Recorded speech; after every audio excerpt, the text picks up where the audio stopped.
Herzlich willkommen auf meinem Kanal. Heute zeige ich dir, wie du eine himmlische Marzipan-Nusstorte ganz einfach selber machen kannst. Lass uns gleich mit dem Rezept beginnen und dafür sorgen, dass deine Freunde und Familie von dieser Marzipan-Nusstorte begeistert sind. Als erstes benötige ich 6 Eier und 150 Gramm Zucker und einem Päckchen Vanillezucker. Das Ganze wird mit der Küchenmaschine auf höchster Stufe 10 Minuten lang aufgeschlagen, bis sich das Volumen deutlich verdoppelt hat. Als nächstes kommen 200 Gramm Mehl hinzu, mit einem Teelöffel Backpulver vermischt und 100 Gramm gemahlene Haselnüsse. Das Ganze wird jetzt vorsichtig mit einem Schneebesen oder mit einem Teigschaber untergehoben, bis keine Klümpchen mehr zu sehen sind. Achtet bitte darauf, dass ihr wieder nicht allzu lange rumrührt, sonst rührt ihr euch das ganze schöne Volumen wieder heraus.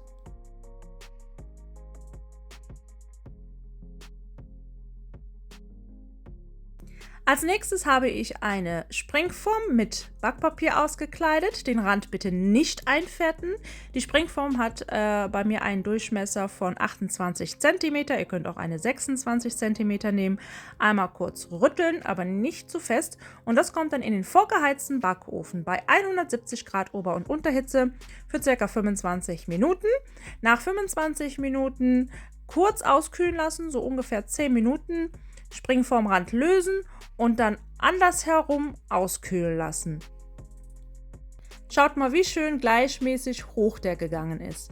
Wie gesagt, den lege ich jetzt einmal andersherum zum Auskühlen auf ein Kuchengitter, dann habt ihr auch eine gleichmäßig glatte Oberfläche. Für die Füllung benutze ich einmal 250 Gramm Mascarpone. Dazu gebe ich noch 90 Gramm Zucker mit 2 Päckchen Vanillezucker hinzu. Schlag das erstmal kurz miteinander auf, dass das nicht mehr so fest ist. Und gebe dann nach und nach 800 Gramm Schlagsahne hinzu. Ganz langsam in einem dünnen Strahl. Macht zwischendurch mal Stopp und kratzt die Mascarpone vom Schüsselrand ab und dann gebt ihr immer wieder nach und nach die komplette Sahne hinzu. Dann gebt ihr Sahnefest dazu und schlagt das Ganze dann zu einer schönen Creme fest. Hier entnehme ich mir so ungefähr 4-5 Esslöffel für die Deko später. Gebe das direkt in einen Spritzbeutel mit einer Sterntülle und das gebe ich mir so lange in den Kühlschrank. Unter die restliche Sahnecreme gebe ich jetzt nochmal 100 Gramm gemahlene Haselnüsse, das mit einem Teigschaber vorsichtig unterheben. Wenn der Biskuitboden komplett ausgekühlt ist, könnt ihr ihn dann zweimal waagerecht durchschneiden, sodass ihr dann insgesamt 3 Böden habt. Und im ersten Boden lege ich einen Tortenring. Übrigens, ihr könnt auch den Tortenboden einen Tag vorher zubereiten.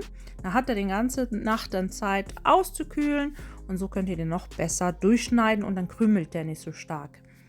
So, auf den ersten Boden gebe ich ein bisschen Johannisbeermarmelade. Ihr könnt gerne auch Aprikosenmarmelade nehmen, was euch besser schmeckt.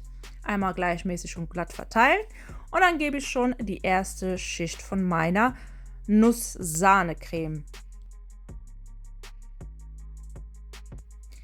Dann kommt der zweite Boden und darauf gebt ihr wieder etwas Nuss-Sahne-Creme. Die Creme immer schön gleichmäßig verteilen.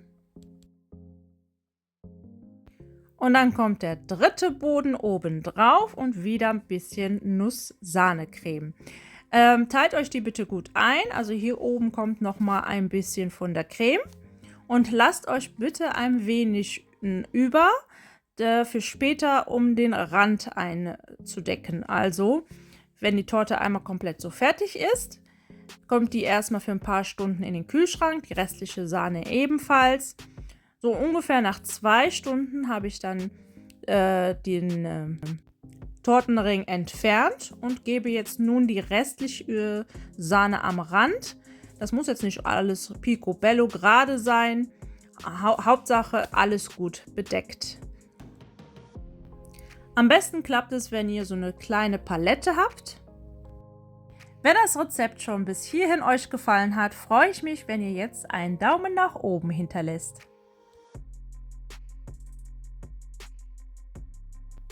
Mit der kleinen Palette könnt ihr auch super den Rand abstreifen. Einfach immer von außen nach innen abstreifen und die Palette dann an der Schüssel wieder sauber machen.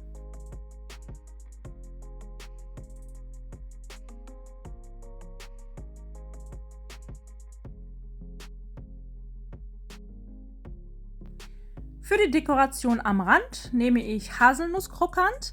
Einfach mit der flachen Hand vorsichtig andrücken.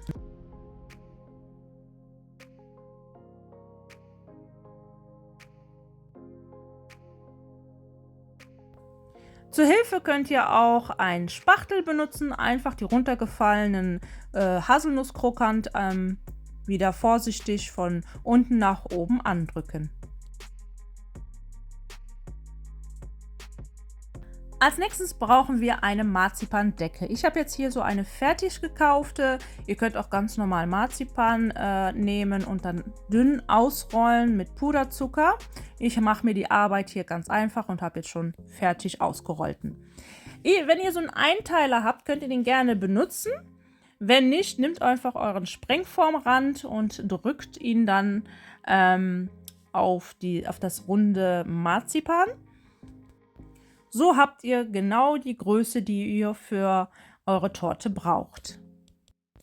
Statt Haselnusskrokant könnte man ja auch mit der gesamten Marzipandecke die gesamte Torte mit eindecken. Wer möchte, kann das gerne auch machen. So, jetzt verfolge ich einfach das Muster meiner Springformrand bzw. meinen Torteneinteiler und schneide mir die Stückchen aus.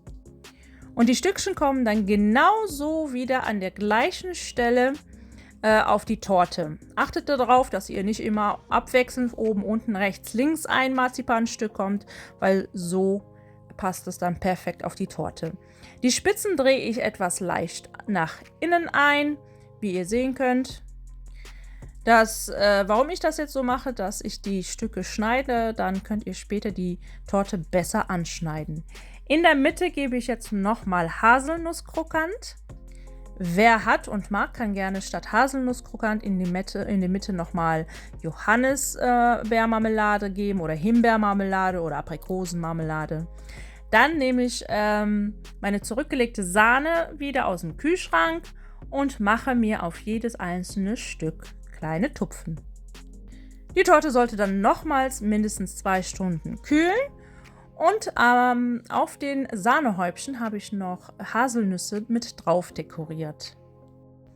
Mit meiner Schritt-für-Schritt-Anleitung kannst du so einfach diese leckere Marzipan-Haselnusstorte machen.